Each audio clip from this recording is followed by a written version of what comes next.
Medina bus അപകടത്തിൽ മരിച്ച 46 പേരുടെ കബറടക്കം പൂർത്തിയായി. 45 ഹൈദരാബാദ് സ്വദേശികളുടെ മൃതദേഹവും കബറടക്കി. മദീനയിലെ ജന്നത്തുൽ ബഖീയിലാണ് മരിച്ചവർക്ക് അന്ത്യവിശ്രമമൊരുക്കിയത്. മദീന പ്രവാചക പള്ളിയിലെ നമസ്കാരത്തിൽ ആയിരക്കണക്കിന് ഇന്ത്യക്കാർ പങ്കെടുത്തു. സൗദി മന്ത്രാലയ ഉദ്യോഗസ്ഥരും ഇന്ത്യൻ നയതന്ത്ര ഉദ്യോഗസ്ഥരും സംസ്കാര ചടങ്ങിൽ പങ്കെടുത്തു.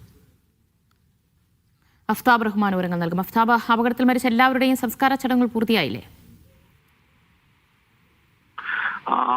അല്പം മുമ്പാണ് ഈ മദീന അപകടത്തിൽ മരിച്ച മുഴുവൻ പേരുടെയും ഖബറടക്ക ചടങ്ങുകൾ പൂർത്തിയായത്. അപകടത്തിൽ 45 ഹൈദരാബാദ് സ്വദേശികളായിരുന്നു മരണപ്പെട്ടത്.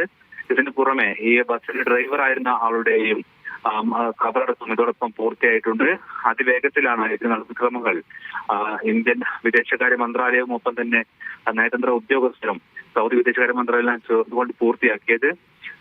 ഇതിനുശേഷം പ്രവാചക പള്ളിയിൽ ഇവരുടെ മൃതദേഹങ്ങൾ ആശുപത്രിയിൽ നിന്നും എത്തിക്കുകയും പിന്നീട് ഇവിടെ വെച്ച് പ്രാർത്ഥന നിർവഹിച്ചു.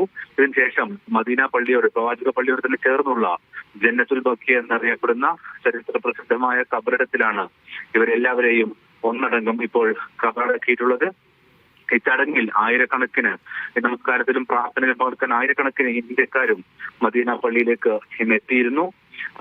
കഴിഞ്ഞ ആഴ്ചയാണ് മദീനയിലേക്ക് മക്കയിൽ നിന്നും പുറപ്പെട്ട ബസ്സിലേക്ക് ഒരു ഗ്യാസ് ടാങ്കർ, പെട്രോൾ ടാങ്കറും ഇടിച്ചുകൊണ്ടുള്ള അപകടം ഉണ്ടാകുന്നത്. ഇതിന് തൊട്ട് പിന്നാലെയാണ് ഈ ബസ്സിൽ തീപിടിക്കുകയും 48 പേരോളം മരണപ്പെടുകയും ചെയ്തത്.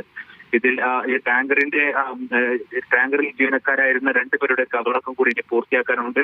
ഇവരുടെ ബന്ധുക്കൾ, ഈ ഹൈദരാബാദ് അപകടത്തിൽ മരണപ്പെട്ട ഹൈദരാബാദ് സ്വദേശികളുടെ 35 ബന്ധുക്കൾ അവരുടെ തെലങ്കാന സർക്കാരിന്റെ ചെലവിൽ ഇവിടെ എത്തുകയും DNA പരിശോധന പൂർത്തിയാക്കുകയും ചെയ്തിരുന്നു. ആ പരിശോധനയ്ക്ക് ശേഷം അവരുടെ ബന്ധുക്കളെ തിരിച്ചറിഞ്ഞതിന് ശേഷമാണ് ഇപ്പോൾ കബറടക്കം പൂർത്തിയാക്കിയിരിക്കുന്നത്.